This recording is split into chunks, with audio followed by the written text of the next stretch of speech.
How to fix Face ID required stolen device protection is turned on iPhone. Hello guys, this is Atticus from App Hacks, and in today's video, I'll teach you guys how you can fix Face ID required stolen device protection is turned on. Now, this usually occurs when your iPhone is stolen or when your iPhone is not in the hands of someone you know or someone that has access to your iPhone.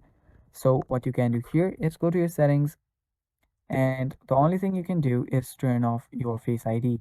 But to do that, you will also require your Face ID.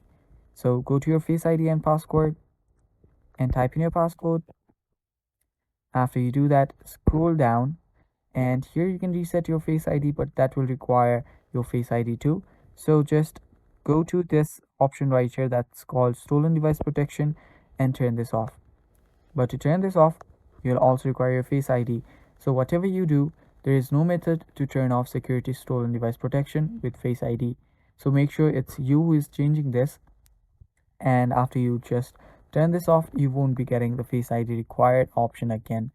So that is basically it, guys. I do not recommend you guys turn this off, but if you want to, you can just do that. And yeah, that is all for the video too. Thanks for watching. Stay tuned for more. Don't forget to like the video, and if you have any questions, leave it down in the comment